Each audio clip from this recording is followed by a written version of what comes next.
Shivom ज्ञानामृत channel में मैं आप सभी का स्वागत करती हूँ, अभिनंदन करती हूँ। नमस्कार सभी को, विश्व हास्य दिवस की बहुत बहुत बधाई एवं शुभकामनाएं। मित्रों, पशु और मनुष्य में यह फर्क है कि पशु हंसता नहीं है, जबकि मनुष्य को हंसी एक वरदान के रूप में प्राप्त हुई है। कहा भी जाता है कि हंसी एक संक्रामक रोग है, इसे फैलाइए।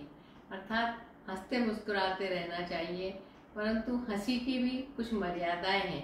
आजकल बहुत सारे कॉमेडी सीरियल और बहुत सारे हंसी मजाक के प्रोग्राम चलते हैं, पर उसमें अधिकतर जो हंसी होती है, कोई किसी पे कटाक्ष होता है, किसी को नीचे दिखाया जाता है, कभी पत्नियों के ऊपर हंसी उड़ाई जाती है, तो कभी नेताओं की हंसी उड़ाई जाती है, कभी किसी कवि की हंसी उड़ाई जाती है, कभी किसी भी व्यक्ति विशेष की हंसी उड़ाई जाती है।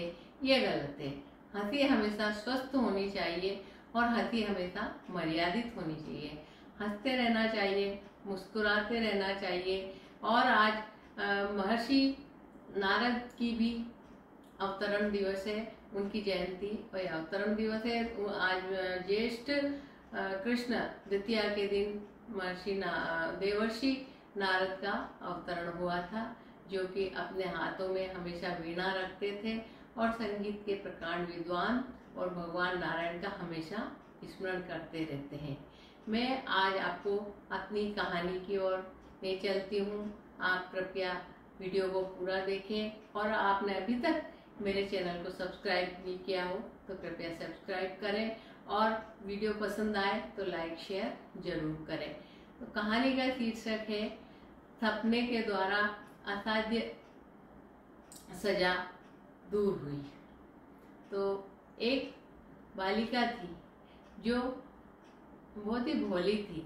उसमें ये गुण, जैसा उसको कहते थे, गीली मिट्टी की तरह थी। जैसा उसको बनाते, जैसा समझाते, वो वैसी समझ जाती थी। नाम था उसका सुलोचना। उसके माता पिता उसको अच्छी अच्छी बातें सिखाते थे तो उनको तुरंत सीख जाती थी। बड़ी भावुक बच्ची थी। उसको सत्संग में ले जाते थे तो सत्संग में जाती, सत्संग की सारी बातें उसने सीखती थी और घर में उनका अनुसरण करती थी। वो घर में आकर और जो माता पिता थे भी कहती थी कि आज गुरुजी ने ये बताया तो हमें अच्छे से रहना चाहिए, लहसुन प्याज भी नहीं खाना चाहिए, भगवान की भक्ति करना चाहिए, प्रभु चरणों में आसक्ति रखनी चाहिए। इस तरह से बच्ची बड़ी होती गई और उस पर सत्संग का प्रभाव होता गया। होते होते कुछ दिनों में वो किशोर हुई। किशोर होने पर उसके पिताजी ने उसके पास के गांव में शादी कर दी और शादी कर दी तो उनके ससुर का नाम था दानमल और अच्छा प्रतिष्ठित परिवार था। लड़का भी बड़ा सुशील था। वो जाके वहाँ पे बड़ी प्रसन्न रहने लग गई, पर उसका स्वभाव था भावुक और किसी की भी बातों में आ जाती थी और उसकी संगति, किसी की भी संगति में रहती उस पर वैसा ही प्रभाव पड़ जाता था। और जो सुलोचना है, वहाँ पे उसके घर के पास में एक शैतान महिला रहती थी।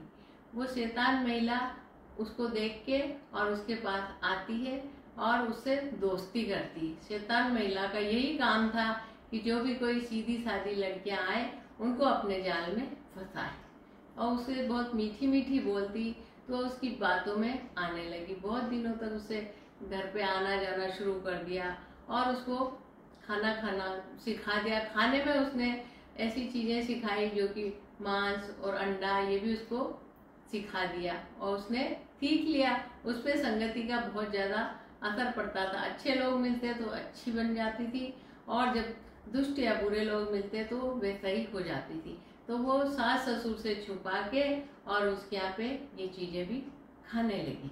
अब वो जो दुष्ट महिला थी वो हमेशा उसको कहती थी कि तू किसी से अपने घर पे ये बात मत बताना कि मैंने ये खाया, मैंने ये पिया और मैं उससे इस तरह से रहती हूँ। तो वो उन बातों को भी छुपाने लग गई और चोरी छुपे खाने लग गई।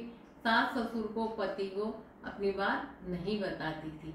अब एक दिन क्या हुआ कि वहाँ के जो राजा थे उन्होंने एक बकरे को और एक मुर्गे को उनको अमर करके छोड़ा हुआ था। तो उनको देसी भाषा में कहते हैं कि अमरिया बादोड़ और अमरिया मुर्गा।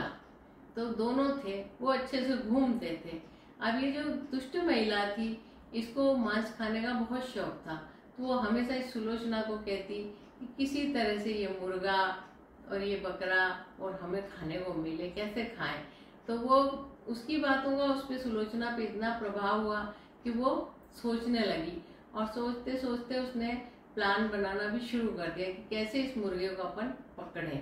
तो उसने एक दिन देखा कि उसके सास ससुर और पति कहीं बाहर गए हुए हैं, तो उसने मौके का फायदा उठा के और उस मुर्गे को पकड़ने की तैयारी करी, और चुपचाप जाके और मुर्गे को पकड़ा और उसको घर पे लाके काट पीट के खा लिया और उसके पंखों को ठिकाने लगा दिया।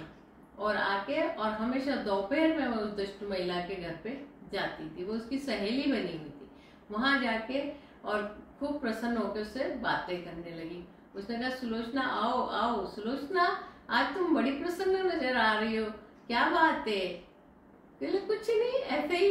बोले नहीं नहीं कोई बात है, तुमने आज कुछ बहुत अच्छा खाया है, मुझे ऐसा लग रहा है। बोले तुम्हें कैसे पता? बोले तुम्हारे चेहरे से लग रहा है, तुम इतनी खुश हो कि बस इतनी प्रसन्न तो तुम कभी भी नहीं हुई। तो बोले कुछ आज बात ही ऐसी है। तो बोले बताओ। बोले मैं तो नहीं बताऊंगी, बताने लायक नहीं है। तो बोले नहीं, मैं तुम्हारी अच्छी सहेली हूँ, सहेली से मित्र से कभी कोई बात नहीं छुपाना चाहिए। उसको बहुत मीठी मीठी बोलती है। बोले नहीं, मैं तुम्हें बताऊंगी तो तुम किसी को बता दोगी। बोले ऐसा तो हो ही नहीं सकता है, दोस्ती क्या जो एक दूसरे की बात बता दे, सहेली क्या, मैं तुम्हारी सहेली हूँ, मैं कभी किसी को नहीं बताऊंगी। तो वो बोली तो थी। तो उसने कहा कि बोले कि क्या हुआ? बोले मैंने ना राजा का मुर्गा मैंने खा लिया।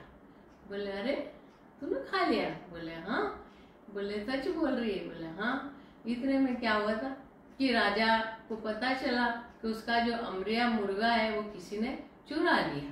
तो राजा ने ढूंढी पिटवाई और एक आदमी आया, उसने ढोल बजा बजा के जोर जोर से कहा, सुनो सुनो सुनो। बोले क्या हुआ? बोले ना राजा का जो अमर किया हुआ मुर्गा किसी ने खा लिया है, और जो भी चोर का पता लगाएगा उसको 100 स्वर्ण मुद्राएं दी जाएगी। तो उसने कहा, महिला जो थी दुष्ट महिला, उसने सुना और उसको बड़ा लालच आया। बोले ये तो बहु सुलोचना तो चली गई, उसने सोचा अब क्या करना चाहिए, कैसे करें। तो उसने कहा कि अपन है ना किसी तरह से राजा के यहाँ ये खबर पहुंचा देते हैं। तो वो ये सारा काम, चोर का पता लगाने का काम किसी एक व्यक्ति को, प्रमुख व्यक्ति को दिया गया था। उस व्यक्ति से ये महिला मुसलमान जो जाके और दुष्ट महिला बोलती है कि ना मैं बता सकती हूँ कि राजा का जो मुर्गा किसने खाया। तो उन्होंने बोला कि किसने खाया बताओ। बोले कि मेरा नाम नहीं बताओगे? बोले नहीं बताएंगे। और बोले मुझे क्या मिलेगा? बोले तुम्हें 100 स्वर्ण मुद्राएं मिलेगी। और उसको क्या मिलेगा? उसको बहुत बुरी सजा मिलेगी। बोला अच्छा तो मैं बताती हूँ। तो बोले है ना ये जो सेठ दानमल है ना, इनकी बहू ने तुम्हारा मुर्गा खाया। तो बोला अरे तुम्हें शर्म नहीं आती? सेठ क्या तो मैं जानता हूँ, कोई लहसुन प्याज भी नहीं खाता है, और वो कैसे मुर्गा खा लेगी बहू? और बहू भी बहुत अच्छी है। बोले मेरे को तो पता है। बोले कि तुम्हें कैसे पता? तुम्हारी कोई दुश्मनी होगी इसलिए तुम उसके लिए कह रही हो। कि दुश्मनी कैसी? मेरी तो बहुत अच्छी दोस्त है, रोज मेरे यहाँ दोपहर में आती है, मेरे से सारी बातें करती है, और मुझे पता है कि उसी ने मुर्गा खाया। बोले अच्छा। तो बोले अब कैसे माने हम? बोले मैं उसके बयान करा दूं तो मान लोगे? बोले बयान करा दोगे तो मान लेंगे, परंतु बयान कैसे कराओगी? बोले ऐसा करना, मैं कहती हूँ आपको वैसे बयान कराओ। बोले कैसे? बोले एक बड़ा सा ढोल मंगाओ, बड़ा ढोल मंगाओ, और उसके एक तरफ से पर्दा लगाओ, मतलब जो एक तरफ से खुला हो, और जो खुला हिस्सा हो उसको दीवार के पास लगा दो, और उसके अंदर एक व्यक्ति अंदर बैठ जाए, बैठ के कॉपी पेन में लिखता रहे कि वो बोलती जाए और वो लिखता जाए। तो बोला हाँ ये तरीका सही है। तो उसने जाके मंत्री ने और अच्छा सा ढोल बनवाया, बड़ा सारा, वो ढोल बनवा के एक साइड में पर्दा लगा दिया और एक साइड से खुला। अब उस ढोल को लाया गया, ला के और चुपचाप चौक में रख दिया गया।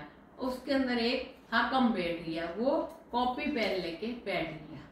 अब वो बहू दोपहर में आई, बोले आओ सुलोचना, आओ आओ, बहुत देर कर दी तुमने। बोले हाँ थोड़े काम में देर हो गई।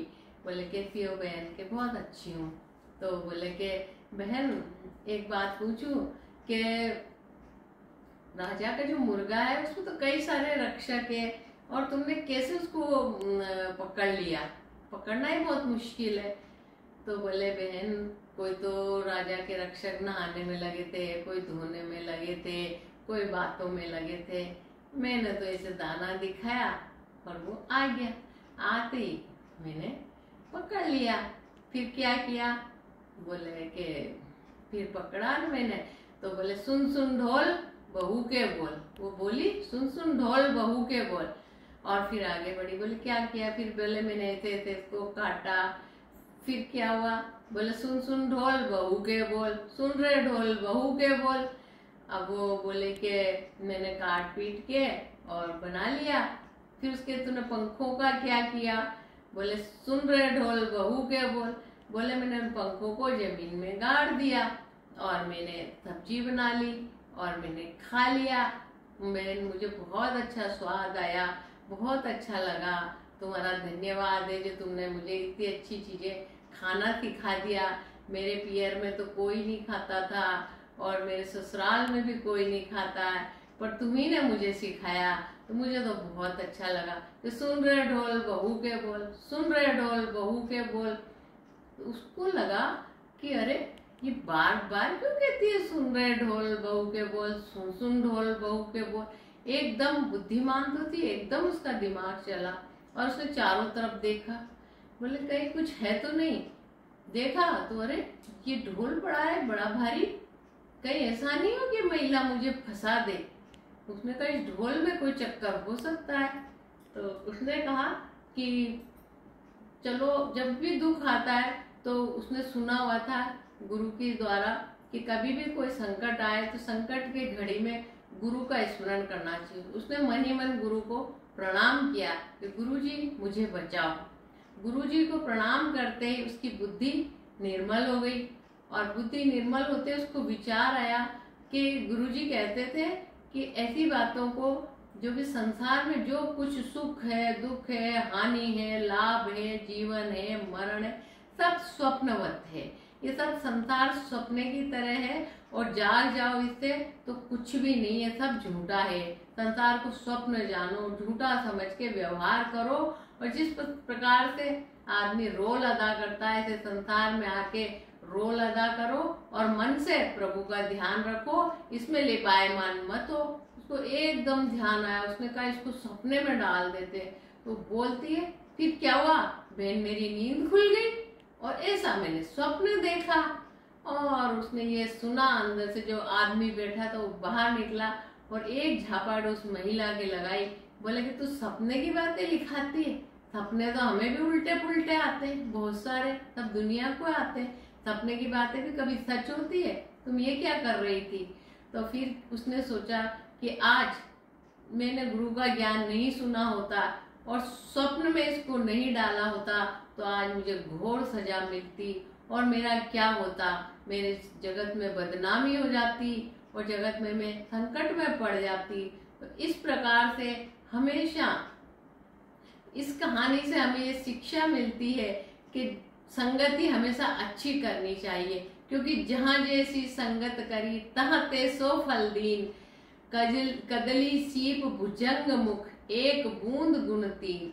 स्वाति नक्षत्र की बूंद एक बूंद गिरती है, केले में गिरती है तो कपूर बन जाता है, सर्प के मुंह में गिरती है तो वो जहर बन जाता है, और वही सीप में गिरती है तो चांदी बन जाती है। तो बूंद वही है पर तीन गुण उसके हो जाते हैं। इस प्रकार से हमेशा अच्छी संगति में बैठना चाहिए। जब उसकी अच्छी संगति माता पिता के यहाँ पे वो सत्संग में जाती थी तो उस सत्संग की वजह से उसको सजा मिलने से बच गई और वो दुष्ट महिला के साथ में पड़ गई, उसकी मीठी मीठी बातों में आ गई इसलिए उसने गंदी चीजें खाना सीख लिया और झूठ बोलना सीख लिया, चोरी करना सीख लिया।